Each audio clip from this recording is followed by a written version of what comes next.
Good evening, everyone. We're going to get started now. Thank you for being here tonight. My name is Laura Luong. I'm Community Affairs Rep at East Bay Mud. I'll be facilitating the meeting tonight.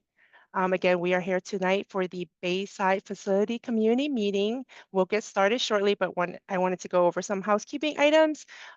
Tonight's meeting will be recorded and posted on ebmud.com/Bayside within a week. Staff tonight has prepared a presentation and we have time to answer questions after the presentation. However, you can type in your questions in the Q&A box on your control panel at any time during the presentation, and we'll answer them again after the presentation. Before we move on to the presentation, I would like to hand it over to our East Bay Mud Board of Directors that represents you, Director Jim Odie. Hello, thank you, Laura, for that introduction. And thanks everyone for being here tonight. There are many things you can do on a Wednesday night in the summer, and coming here and hearing about this project is one of them. And I'm glad that you all were able to show up. So as Laura mentioned, my name is Jim Odie. I represent Ward 5 on the East Bay Mud Board of Directors. So for those who are not familiar with Ward 5, it starts in San Lorenzo and goes north, basically taking in the west side of 880. So parts of San Leandro, East Oakland around the airport, all of Alameda, West Oakland, downtown Oakland, Jack London Square, Brooklyn Basin, and Jingletown. So one of our strategic objectives and goals at the utility is to prepare for the future and prepare for a drought, and not only a one-year drought, but a deep extended drought. So in order to meet the water needs of our customers in an extended drought, we have to find alternate supplies. And the best time to do that planning is now, when we're not in a drought, instead of when we're a year or 2 or 3 into it. So one of those projects is the Bayside facility in San Leandro. And tonight we're here to provide you all with an update on this project. You know, last year, the district held a meeting about the same time. I was in the audience last year, so I enjoyed the presentation, but this year I get to be in the firing line. But, you know, we have a great team, amazing staff here at East Bay Mud, and what they're here to do tonight is to share some information with you about our long-term water supply plans and how this facility fits into those plans. So our staff has created a really informative presentation, and we all look forward to your questions and comments after the meeting, and I'll hand it back to Laura. Thanks very much. Thank you, Director Odie.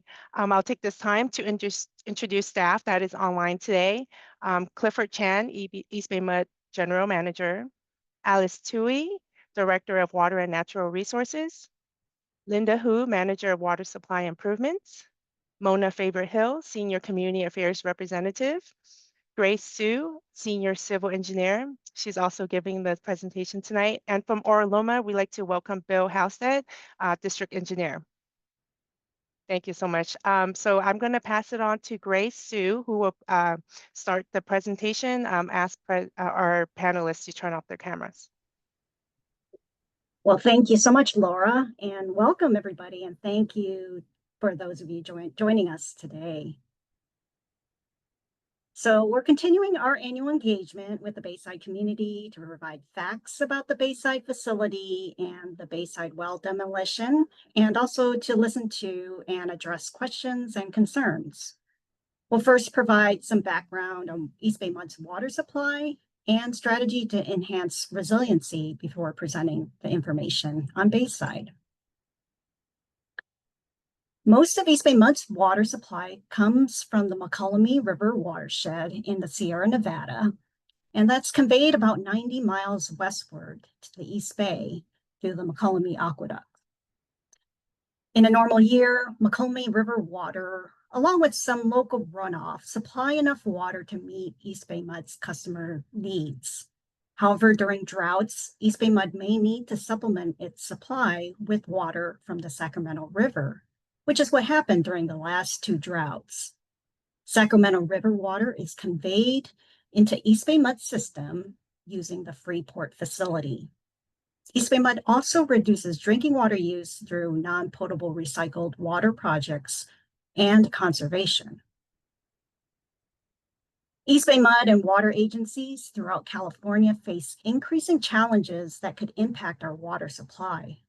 These include climate change, droughts that are becoming more frequent and severe, extreme rainfall, earthquakes, changing regulations, and more wildfires. To strengthen East Bay Mud's resilience to these water supply challenges, a diverse portfolio of supplemental water supply strategies is maintained that closely aligns with the state of California's strategy. By 2040, the California Department of Water Resources estimates that the water supply in California will decrease by about 10% because of climate change. In 2022, Governor Newsom released the state's water supply strategy to enhance resiliency, which includes increasing water storage capacity, expanding water recycling, and conserving more water. Expanding groundwater storage is specifically called out as one of the key strategies to increase resiliency. East Bay Mud has been committed to providing reliable, high-quality, affordable water for 100 years. Part of that commitment includes planning decades ahead to ensure we meet customer needs during extended droughts. East Bay Mud forecasts that the additional water that will be needed to supplement our water supply East Bay Mud forecasts that additional water will be needed to supplement our water supply during a third consecutive year of a drought. And that's after we account for conservation, water recycling, and rationing. These projections estimate that by 2050, East Bay Mud may need about 80,000 acre-feet of supplemental water in a third drought year. This amount of water serves about 300,000 single-family homes in a year. East Bay Mud plans for future droughts by actively evaluating supplemental water supply options, including ones that allow East Bay Mud to store surplus water underground for future drought use. So consistent with the state, East Bay Mud strategy to build resiliency includes conservation, recycled water, and groundwater storage. Other elements of East Bay Mud's supplemental water supply portfolio include Central Valley project water, water transfers, and regional partnerships with other agencies. East Bay Mud has been actively pursuing groundwater storage for the past several decades, both within and outside of our service area. The results of these efforts to date include the Bayside facility and the DREAM groundwater banking pilot project. In the next two slides, I'll talk a little bit more about the DREAM pilot project before getting into Bayside. So East Bay Mud, in collaboration with partners in the Central Valley, successfully completed the DREAM groundwater banking pilot project in April of last year. The DREAM project is located in the yellow boxed area in this map. This is located outside of East Bay Mud's service area in San Joaquin County. As you can see in this map, a portion of the McCollum Aqueduct does run through San Joaquin County. And for the DREAM pilot project, additional infrastructure was built that connected an existing irrigation well within the project area to the aqueducts so that groundwater could be delivered into the aqueducts and then conveyed to the East Bay. So how this pilot project worked was that growers within the project area used surplus surface water that East Bay Mud provided, and that surface water was used to irrigate their crops rather than pumping groundwater. They normally would have pumped groundwater, but because we had this surface water to use, they were able to use that instead. And that allowed groundwater to be banked. In exchange, East Bay Mud received a credit to withdraw up to half of the banked groundwater, while the remainder of the water remains in the aquifer to replenish it. This project has multiple benefits. It includes supplemental water supply for East Bay Mud's customers, surface water for agricultural partners, and water to help recharge the aquifer that has been overpumped. For this pilot project, about 260 acre-feet or 70 million gallons of banked groundwater was extracted and delivered into East Bay Mud's aqueducts and incorporated with our McCollum water supply. The blended water was treated at East Bay Mud's Orinda treatment plant to the same high standards as our other water sources and delivered to customers throughout the East Bay. Additionally, East Bay Mud conducted extensive groundwater testing, quality testing prior to incorporating this water into our system. That data showed that the groundwater quality exceeded all state and federal standards.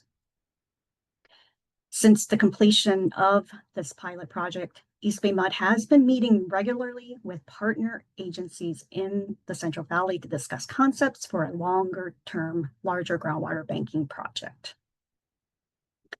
Now we'll provide an overview of the Bayside facility. So as a reminder, East Bay Mud completed construction of the Bayside facility in 2009. This facility uses a well to inject treated drinking water for storage into the aquifer during surplus water years. That same well can be used to extract water to provide backup water supply during extreme droughts or emergencies, although extraction from the Bayside well has not been needed.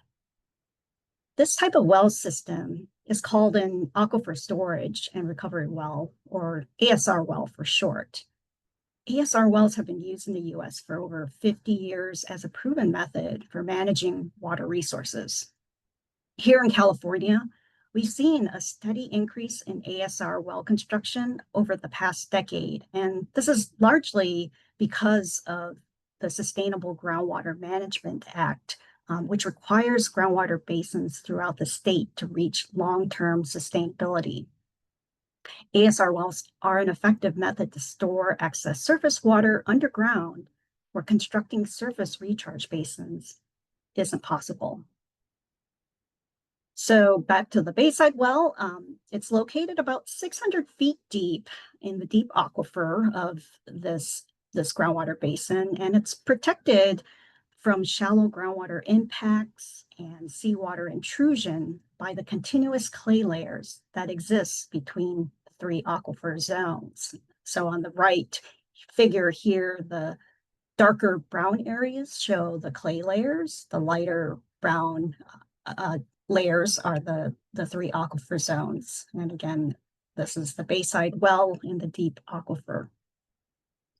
Since the Bayside facility was completed in 2009, it has been operated to inject a total of 18 million gallons or 55 acre feet of treated drinking water. This occurred during surplus water years between 2017 through 2019. No purified recycled water injection is planned at Bayside. So as far as the facilities, the Bayside facilities are located on two properties. One is owned by Oraloma Sanitary District and the other by East Bay Mud. The Bayside ASR well and 4 monitoring wells are located on a parcel of Oraloma property that is being leased by East Bay Mud. And that's that yellow area, outlined area that's shown in the figure. So this blue line here connects, that's shown here within the property, Oraloma property, that connects to the Bayside well that's shown in the green circle. That is the distribution pipeline that brings treated drinking water to the well that can be injected into aquifer. And that same pipeline can be used to deliver groundwater from the well to the Bayside water treatment facility that's located on East Bay Mud property adjacent to Oraloma. And this light blue rectangular area is East Bay Mud property. Also on this property, East Bay Mud's property is an extensometer, and that's a device that monitors for any land subsidence. So East Bay Mud originally entered into a lease with Oraloma nearly 28 years ago in September of 1997. Oraloma decided not to extend the lease after it expired on August 31st of last year. So since the lease expired, East Bay Mud has been leasing the property on a monthly basis and working with Oraloma to complete the Bayside demolition. So next, I'll provide the status of the Bayside well demolition. So East Bay Mud had originally planned to complete the demolition of the Bayside facilities on Oraloma's property by early this year. And if you were here last year for the meeting, that was the schedule that was discussed. However, when East Bay Mud issued a request for proposal last year, we did not receive any contractor bids. So as a result, East Bay Mud had planned to repost the RFP later this year, but Oraloma has since decided to complete the demolition instead. In preparation for the demolition, East Bay Mud worked with PG&E to remove the transformer and to disconnect the electrical service to the Bayside well system, and that work was completed in July of last year. Additionally, in February of this year, East Bay Mud's permit for injecting treated drinking water into the Bayside well was terminated by the regulatory agency that issued it. Prior to Oraloma commencing with the demolition, East Bay Mud will disconnect and plug the distribution pipeline at Oraloma's property line and remove any items that can be salvaged and will store them. Oraloma will be responsible for sealing and completely filling all 5 wells with impermeable materials following state and Alameda County requirements. After the wells are filled and sealed, they are permanently inactive. Oraloma will also remove all the remaining equipment and structures related to the Bayside well system on the property. Oraloma will coordinate with East Bay Mud on the construction plans and specifications for the demolition, and they anticipate commencing with the demolition later this year. So as far as the future Bayside, what's happening currently is East Bay Mud is reevaluating priorities of our supplemental water supply projects as part of preparing East Bay Mud's 2025 Urban Water Management Plan. One part of this effort is reassessing when Bayside may be needed. At the same time, East Bay Mud is continuing to collect groundwater monitoring data as part of implementing the groundwater sustainability plan for our local groundwater basin. Before East Bay Mud considers a future phase of Bayside, more data is needed to ensure we make science-based decisions that align with keeping the local groundwater basin sustainable. East Bay Mud will continue to engage with this community to provide updates on Bayside. And then before we take questions, this is a reminder that the Bayside monitoring data and reports are available on East Bay Mud's Bayside webpage. And in addition, we regularly upload the data that is collected as part of implementing the groundwater sustainability plan onto the East Bay Plains Subbasin Data Management System, as well as the Department of Water Resources Sustainable Groundwater Management Act data viewer. And with that, oh, sorry about that, we can take questions.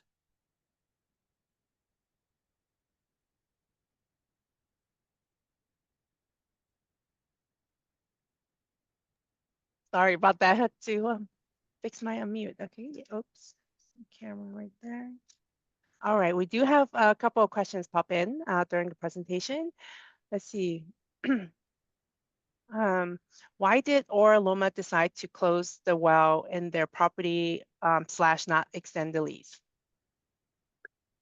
We have Bill Halstead from Oraloma here who will answer that question.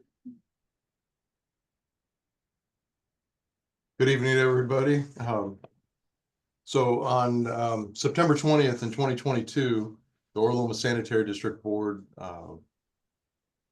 reviewed the lease and then voted on whether to extend that lease or not. And this was a couple of years before the lease was to expire. The board chose not to extend the lease, and it was a split vote. There was 3 no's and 2 yeses, and each board member had a substantially different perspective and reason for their vote. And that is pretty much the answer that I have. And so the district is working with East Bay Mud to facilitate the removal of the well and return the property back to its condition. And that's where it stands at this point. Thank you, Bill. I think Grace, can you stop sharing so then folks can see us Oh, yes, while of we answer course. questions? Or actually, yeah, I think that's you see us a little better. The next question we have is, will you dig a new well? Well, as we talked about in the next steps, we are reevaluating our, supplemental water supply portfolio and the timing of when different projects may be needed. So at this time, we're in the process of that reevaluation and looking at the potential timing. Okay, thank you. Let's see.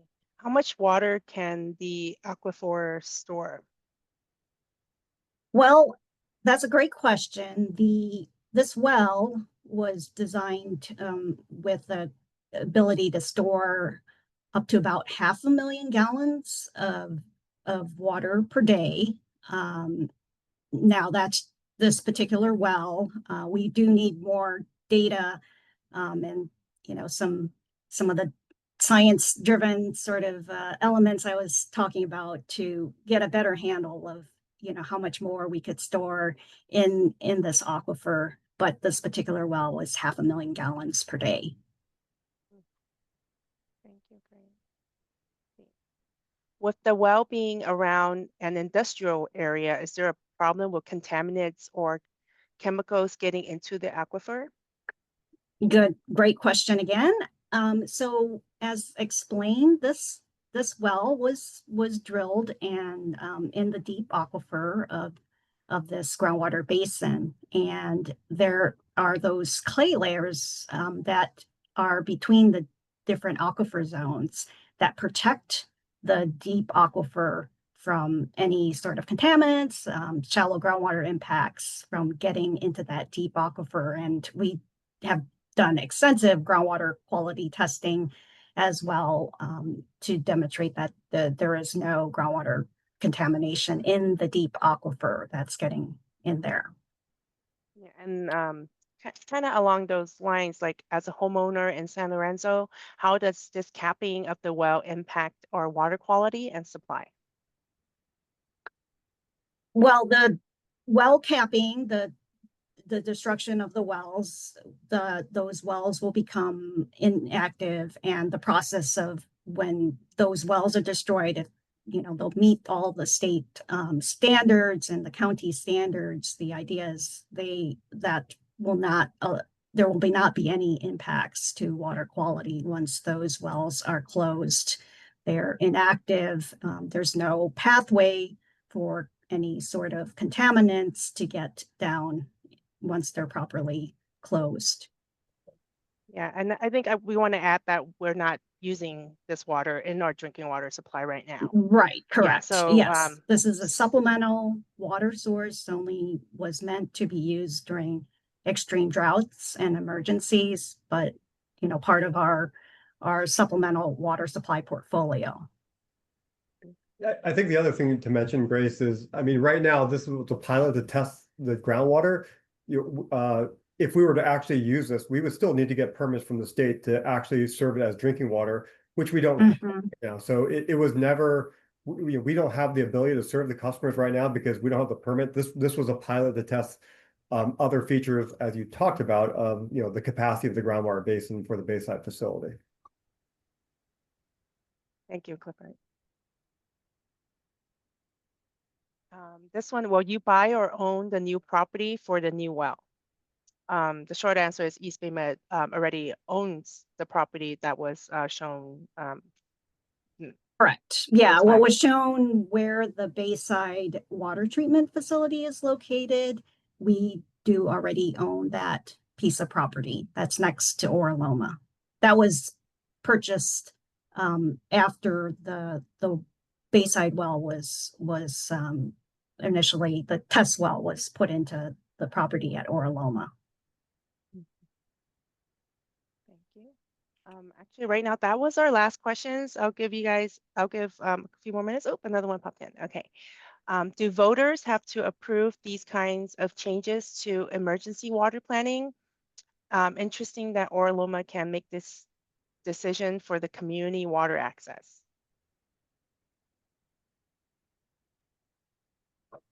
Well, you want me to take that, Grace? Yeah, go ahead, Clifford. Yeah, so East Bay Mud, I mean, we have an elected board of directors, 7-member board of directors. And ultimately they will decide on, a plan that staff will make recommendations for our long-term water supply.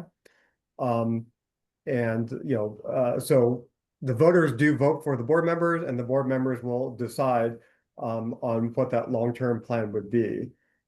As for Oraloma, I mean, certainly I can let Bill speak on that question.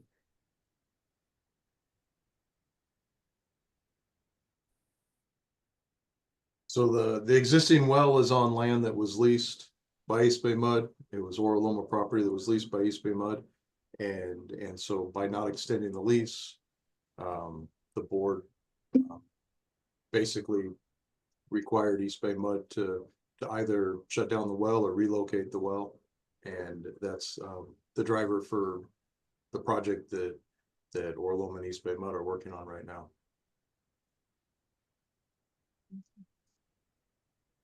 Thank you. I'll give a couple minutes to see if there are any other questions. Again, you could ask them in the Q&A box in the control panel. And I also want to point out, I added the link to ebmud.com/Bayside, where you can find the links to the reports that Grace referenced on one of the last slides. Also, within the week, the recording for this meeting will be posted also at that same website. So we don't have anything else, but let me also put in, if you think of any questions at any time, you could also email Bayside Facility at ebmud.com. I'll put that in the chat as well. If you have any questions after this meeting, you could feel free to email that and I'll be monitoring it. Okay, and we have a couple questions. There's a couple more that just came in. Yeah, I'm going back to that right now. A question is, why not build the well on ebmud land from the beginning? Yeah, that's a great and valid question. So I explained a little bit, but before, so the process of when you decide to put in this kind of a well system, you put in a test well because you don't want to commit to something that may not be feasible first. And so during that time when East Bay Mud was evaluating where to put the Bayside well, one of the locations for a test well was the Oraloma property, and we had not yet purchased that parcel of property right next to Oraloma. And typically when you do this type of siting of a well, after you drill a test well, your permanent well will also be at the location of where your test well is put in. And so that is the reason why it happened that way was, we found that that site at Oraloma was a good location to put in this well. And then subsequently purchased the East Bay Mud property afterwards. But so that's the reason. Thank you, Grace.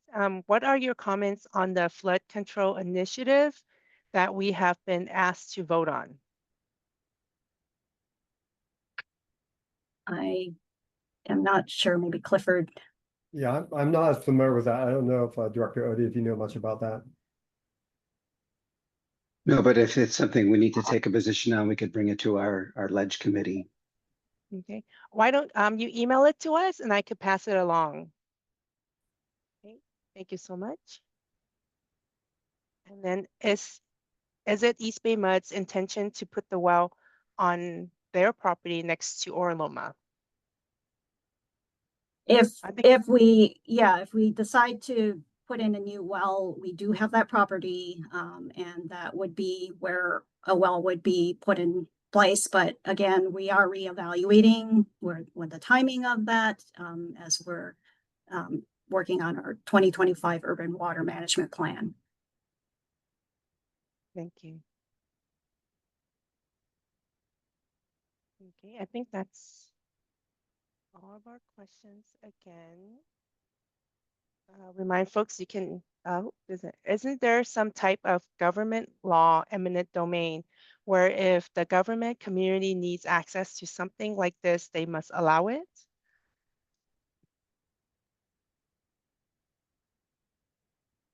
I am not aware of that. I don't know if anyone else knows about whether there is some type of law. I think we That's- could yeah. Yeah, we can look into that. Mm-hmm. We could look into that and circle back to you, but we did have, Orloma and East Bay Med has a legal team that kind of worked on the agreements. So I imagine, yeah, I don't want to speculate, but we can circle back to you on that. And this one was from someone anonymous. If you want to email it to me and remain anonymous, I could just ask and get back to you personally. Okay, thank you. And the next question is, will the online include the Q&A? Yes, it will. This is still being recorded. The entire recording from start to finish, when we say good night, will be posted, and part of the recording that will be posted on ebmet.com/Bayside.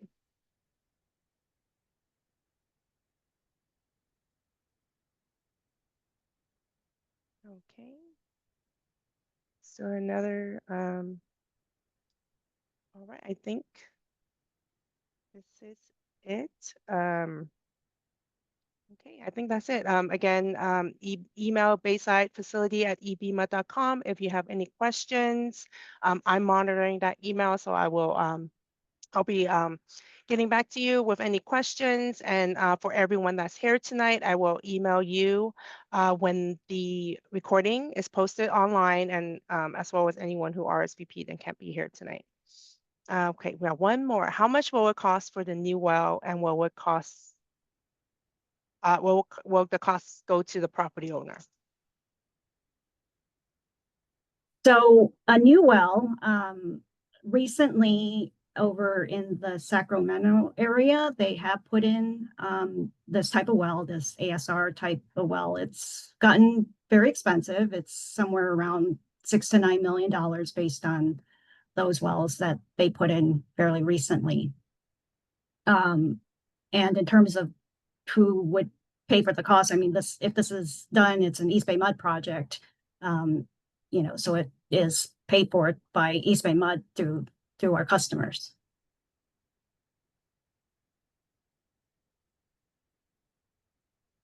All right.